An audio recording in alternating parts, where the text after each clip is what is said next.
Olá, seja bem-vindo a mais um programa Educação em Pauta. E no programa de hoje a gente vai conversar sobre mudanças que vêm acontecendo no nosso país, na área econômica, na área política e, por consequência, na área da educação.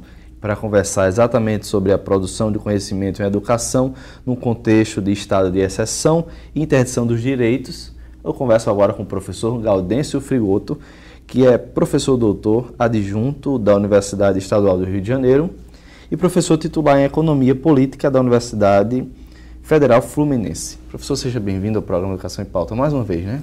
Bom dia a todos, é um prazer estar aqui. Eu acho que conversávamos aqui em off, que é um espaço importantíssimo de socializar ideias e debates. O professor veio para o primeiro colóquio internacional, né, de produção do conhecimento e educação profissional aqui no UFRN, e exatamente veio proferir, então, a conferência de encerramento que eu acabei de citar o tema. Professor, para conversar um pouco hoje sobre exatamente esse contexto, a pergunta que eu faço é: o senhor foi entrevistado no nosso programa em outubro do ano passado, né? Sim. De lá para cá, dentro dessas reformas, o que melhorou e o que piorou, professor? Essa é uma questão central, eu diria. Sem dúvida nenhuma, de lá para cá, nós vimos a que veio o golpe que prossegue hoje no Brasil, né? Na fala que eu vou expor logo a seguir, vou mostrar exatamente que a medida provisória que depois se tornou em lei, a PEC 55, e que hoje já é lei, que por 20 anos congela o investimento público com a inflação passada, na verdade significa que vai interditar por 20 anos todas as políticas públicas que tratam de direitos universais: saúde, educação, cultura, infraestrutura. Ou seja, é uma medida contra o setor público e, portanto, a esfera onde se pode cumprir direitos universais. Qualquer literatura mundial que trate dos direitos universais vai dizer eles só são possíveis numa esfera pública. E na modernidade é o Estado, ainda que um Estado precário, mas é ali onde a gente pode ter a igualdade de tratamento na saúde, na educação, e na moradia, etc. Então, a segunda medida mais drástica, nós voltamos ao século XIX, que é a reforma trabalhista, e que dá o poder absoluto ao patrão, ao capital,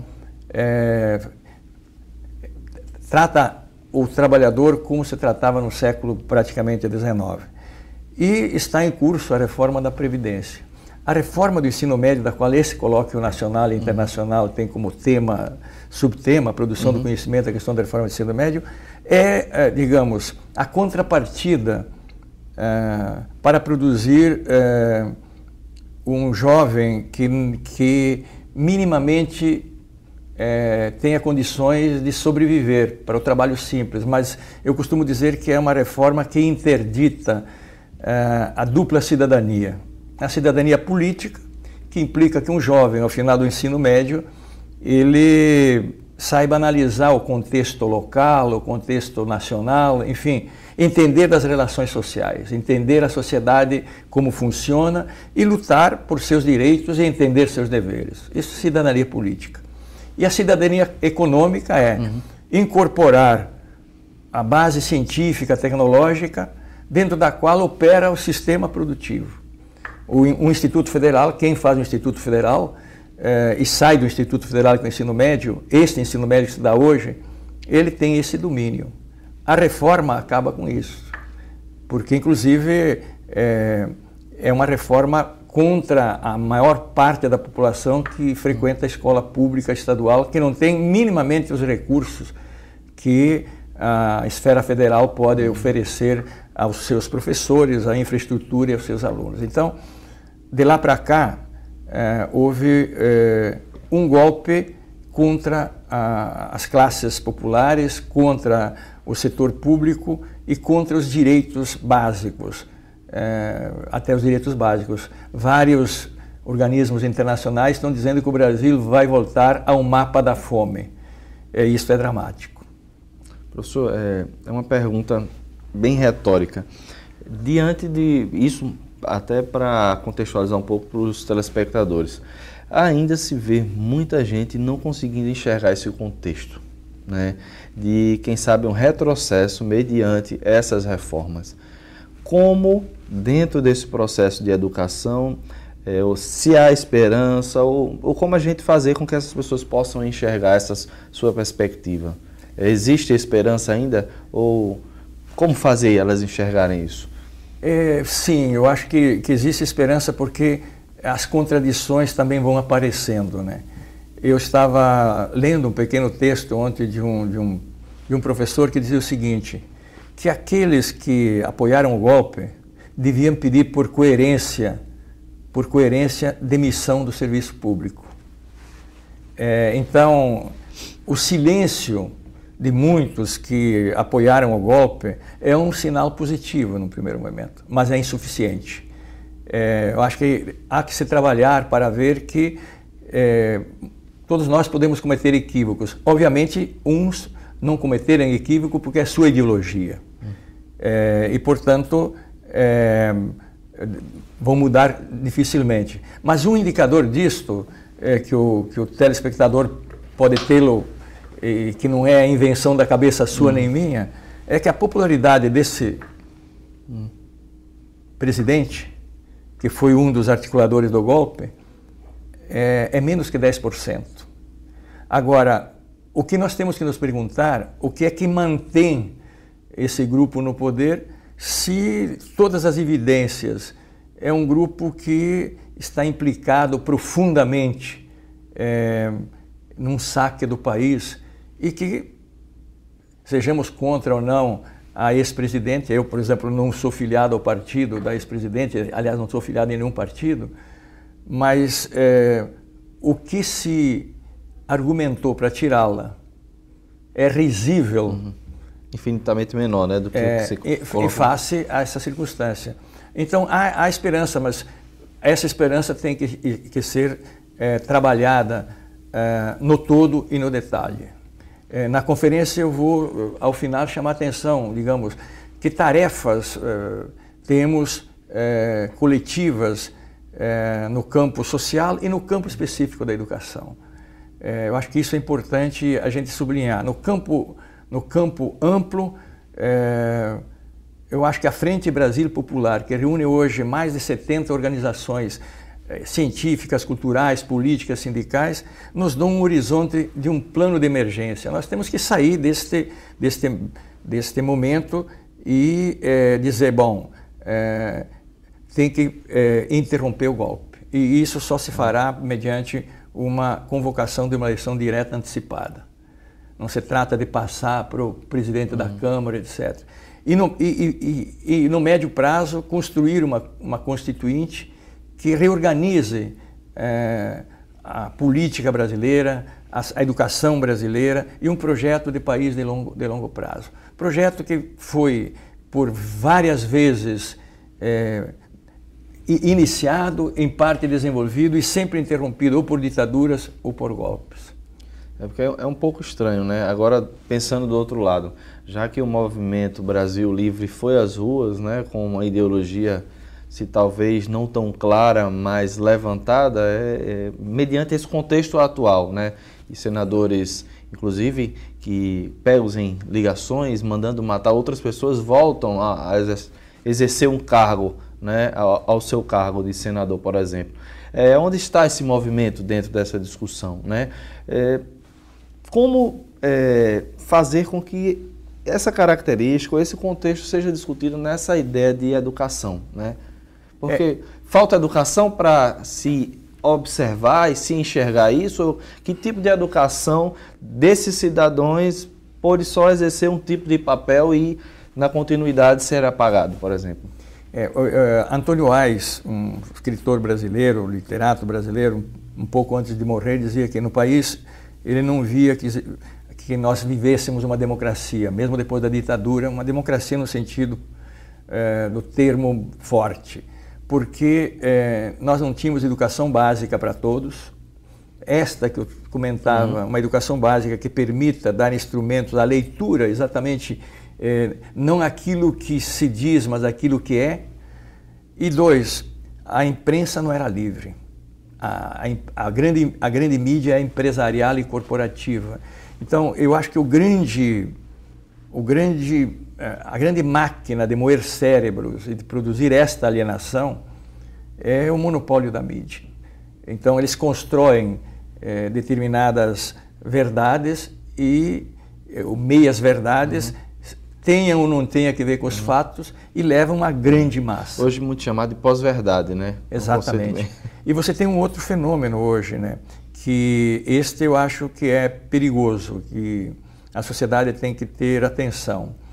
É exatamente a matéria que trata o livro A Escola Sem Partido, uma esfinge que ameaça a educação e a sociedade brasileira. É que nós nunca tínhamos percebido na sociedade brasileira o sentido público do ódio ao outro. E o ódio ao outro, no contexto do golpe, é aquele que teve ascensão social, é o chamado mortadela. Quem é o mortadela? Quem é que come mortadela? É o pobre, dominantemente o pobre. Eu posso gostar de mortadela, o outro pode gostar, mas o pobre não pode comprar um presunto de Parma. E, portanto, está dizendo, você quilombola, você índio, você negro, você jovem de classe popular, o teu lugar não é no Instituto Federal, o teu lugar não é na universidade, o teu lugar é no quilombo. E a outra palavra é petralha. Veja como se articula a palavra PT com os irmãos Metralha, bandidos do desenho animado. Mas petralha não é o PT, claro, há uma luta política, mas petralha é aqueles que tentam desenvolver este pensamento que estamos tentando desenvolver aqui. Portanto, aí está o ovo de serpente. Eu participei há pouco tempo no Rio de um debate promovido por artistas, psiquiatras. É preciso falar de fascismo, porque foi assim que na Alemanha, antes do nazismo, o nazismo já existia. Ódio ao imigrante. Foi só um estopim, né, professor? Exato. Professor, a gente vai precisar fazer uma pausa, mas a gente volta a conversar sobre esse assunto, que é muito importante para o desenvolvimento dessa nossa conversa. Ok. E você de casa não sai daí, a gente volta já já conversando com o professor Gaudêncio Frigoto aqui sobre a produção de conhecimento neste momento atual da política, da economia e da educação no nosso país. A gente volta depois do intervalo, nos acompanha. Até lá.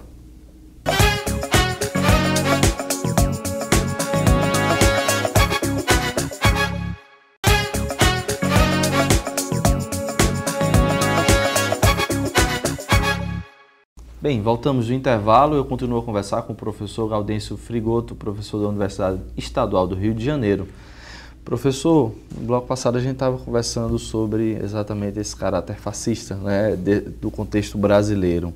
E a pergunta que eu faço, por que isso, né? Do ponto de vista de hoje, você tentar fazer uma crítica a esse governo que está posto e você já ser considerado, rotulado como se fosse de um governo petista, sendo que você está apenas criticando o governo. Por exemplo, esse é um dos vários exemplos, sem contar os mais graves que vem acontecendo com essa característica. Queria que o senhor pudesse desenvolver um pouco mais essa ideia.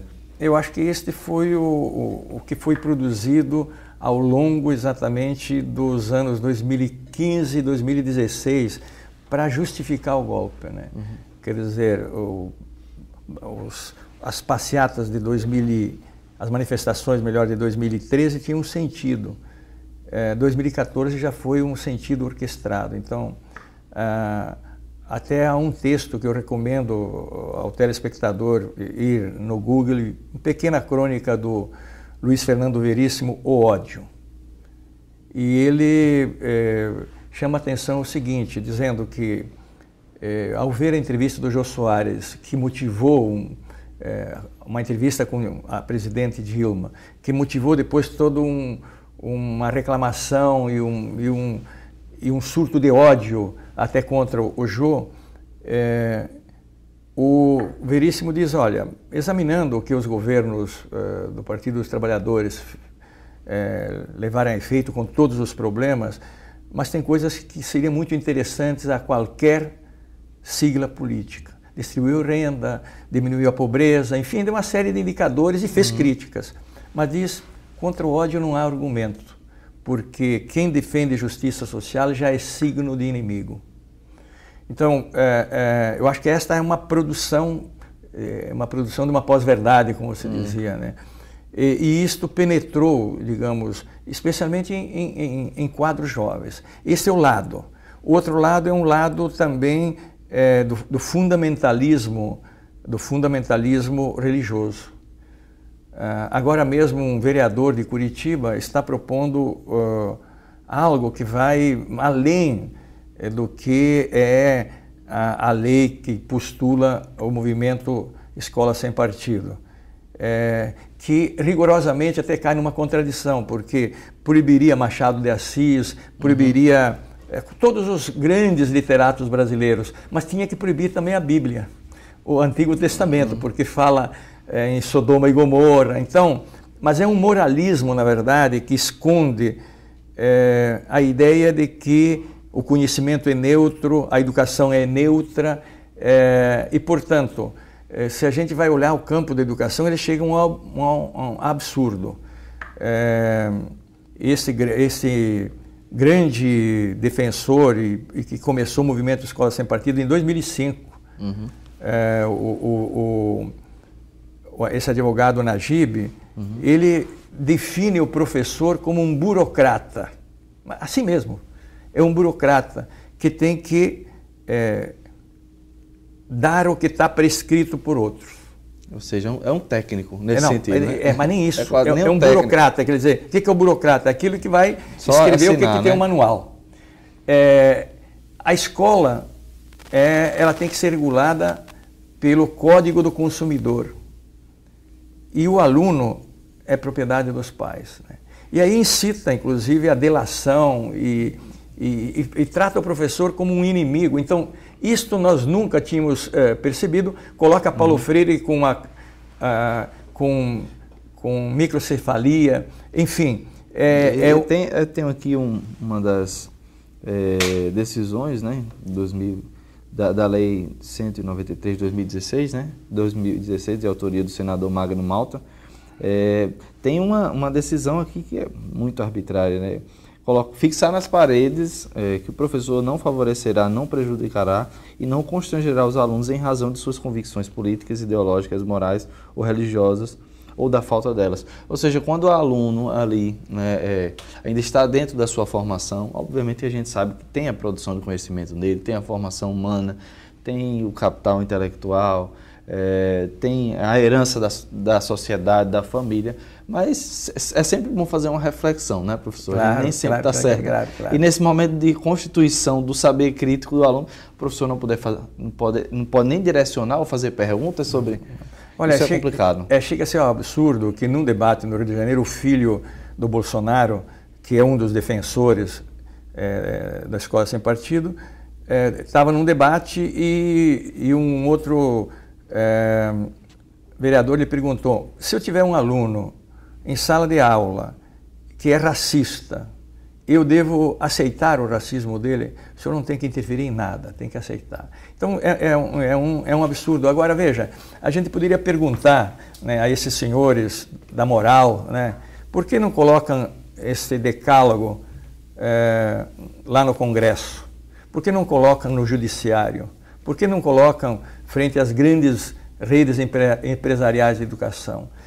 Será que é o professor que está maculando, ou como certo site mostra, uma professora abrindo a cabeça de uma criança, colocando sexo? Eu jamais vi nos meus 35 anos a possibilidade de um professor, nem que fosse louco, fazer isso. Mas isso então é divulgado nas redes. E por isso que aí está o ovo de serpente. Nós temos que ter muita atenção nisso, e eu acho que nós na educação não nos percebemos que isso começou lá em 2004. Então a sociedade tem que ter consciência disso. Aliás, para os pais, telespectadores, educadores, há um conceito que nós sempre prezamos, a escola tem que ser laica. Eu sempre brinco que laica também é nome de cadela, né? Mas não é disso que tratamos. É que a escola não pertence à igreja, nem ao bispo, nem ao nem prefeito, partido, consequentemente, nem consequentemente. Ela é uma instituição da sociedade. E ela, como Paulo Freire dizia, expressa, ela é como uma esponja. O aluno que chega na escola traz para dentro dela os valores da sociedade. Então, se a escola não discute esses valores, não impondo, qual é o papel da escola? Então vamos colocar um robô e vamos acabar com a função docente. Aliás, isto está acabando com a função docente. O que é a função docente? É uma relação de diálogo e confiança, e diálogo não é concordância. Claro. Entre um aluno, um professor, um pai, enfim. É isto que está se quebrando no Brasil e isso é muito grave. E pensando, obviamente, a gente fala do docente, talvez pense mais no professor universitário, do profissionalizante, mas pensando naquele que está ali na escola municipal, na escola estadual. É uma função em crise, né, professor? Porque durante muito tempo a gente faz uma crítica a essa produção do conhecimento que as famílias jogam na sala de aula no professor como se fosse o solucionador dos problemas da sociedade. Ou seja, o professor em sala de aula com aquela canetinha ou quem sabe ainda com giz vai resolver o problema do mundo. Agora não, professor, você não resolve mais o problema do mundo, agora você é o problema do mundo. Então, ou seja, o que essa sociedade pensa sobre a formação? Para reiterar essa pergunta eu ainda faço. Em um momento onde a gente investe tanto em educação, investiu tanto, e todo mundo se acreditou que um país, para ser desenvolvido, o Brasil, para ser desenvolvido, precisava investir em educação. E agora a gente retorna. Que contexto é esse de professor dentro dessa sociedade, professor? Olha, eu na conferência vou buscar exatamente o que está subjacente a isto, né? E a gente olha desde lá dos anos 30, mas antes disso, por exemplo, o Alfredo Bozzi mostra que a classe dominante brasileira resistiu até o último momento à abolição da escravidão e se plotou em cima da propriedade da terra e do escravo. Caio Prado Júnior vai nos mostrar o seguinte, que a classe dominante prefere imitar, copiar, em vez de investir em ciência e tecnologia, pedir dinheiro fora para fazer os seus interesses. E constrói uma sociedade de uma desigualdade abismal. Ou seja, você construiu um projeto ao longo da nossa história que Florestan Fernandes vai dizer de capitalismo dependente, de desenvolvimento desigual e combinado. Combina concentração de propriedade e riqueza e miséria. Para este projeto, você não precisa de educação básica, ou precisa um mínimo de educação básica. Então, eu costumo dizer que a não universalização de uma educação de qualidade, ao padrão, por exemplo, dos institutos, ou do Pedro II, ou de uma boa escola pública, não é uma falha da nossa classe dominante, é um projeto. E é isto que o golpe reedita. Porque a sociedade brasileira, se você analisa mesmo ao longo do século XX, ela reage. É uma espécie de castigo de Sísifo.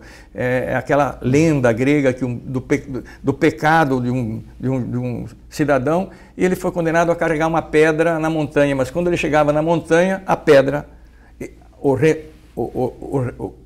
o devolvia à planície. É esse processo. Mas eu não sou pessimista, né? Porque as crises não duram eternamente. E o Brasil, para quem anda um pouco, é um país que tem muita possibilidade, a começar do seu povo. Criativo, né? Criativo, alegre e suporta uma dor brutal. Aí, em algum momento, nas contradições e nas nossas lutas, em algum momento esse país será uma nação. E quem sabe os nossos netos poderão vê-la. Aí a grande importância da sociedade tomar consciência do que significam essas medidas que estão sendo impostas à sociedade brasileira.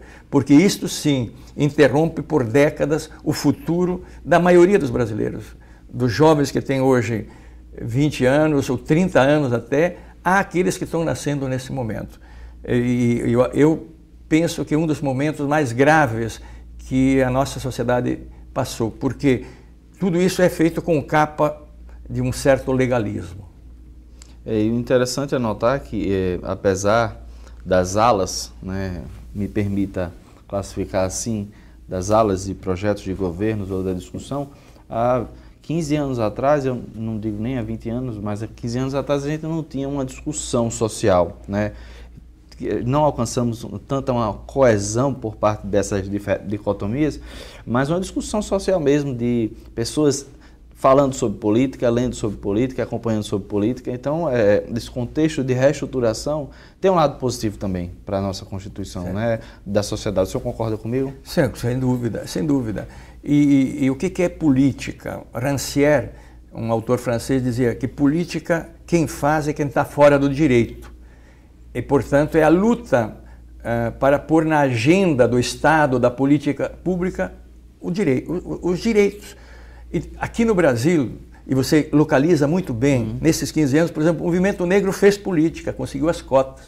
O movimento de mulheres fez política. Em parte, o movimento Sem Terra fez política. Enfim, houve avanços porque se fez política. Eu vim ontem no avião examinando uma tese que trata da segurança alimentar e da soberania alimentar. Então, nota-se que nesses 15 anos houve extraordinário avanço em chegar comida onde não chegava, e com isso a mortandade infantil decresceu brutalmente. O Nordeste, por exemplo, a expectativa de vida aumentou em 20 anos em um curto prazo. Então, são fatos muito reais que estão sendo objetivos, né? Que estão sendo interrompidos. E quem não está enxergando isso é porque está absolutamente alienado e vai pagar um preço. E nós dizemos, aqui, muitos daqueles que foram às ruas pedindo o golpe, estão vendo hoje que o golpe é contra eles também. A classe média, os filhos da classe média também não vão ter concurso público. Então, é um momento de crise, e a crise, como dizem os chineses, é um momento de possibilidade também. Entretanto, um outro autor italiano dizia o seguinte, que a crise é esse momento que o velho não morreu e precisa morrer, e o novo ainda não nasceu. Nesse momento, o risco é a morbidez. Nós estamos vivendo um momento de morbidez. E é preciso superar esse momento de morbidez e tirar da crise um salto para frente. Nesse momento até o silêncio é simbólico, né? Professor, muito obrigado pela entrevista de hoje. O nosso tempo acabou, mas é sempre importante tê-lo aqui no nosso programa. Eu que agradeço, e eu acho que esse é um espaço ultra importante para a gente socializar ideias, e não com a pretensão de que sejam verdades, mas para que sejam debatidas em prol da sociedade, em prol da educação e de um país, de fato, que integre a todos numa igualdade possível. Muito obrigado, professor Gaudêncio Frigoto. E você, casa, muito obrigado pela sua audiência. A gente termina aqui mais um programa Educação em Pauta, fazendo o convite para, na próxima semana, você acompanhar mais uma edição do nosso programa. A gente se vê lá. Tchau, tchau.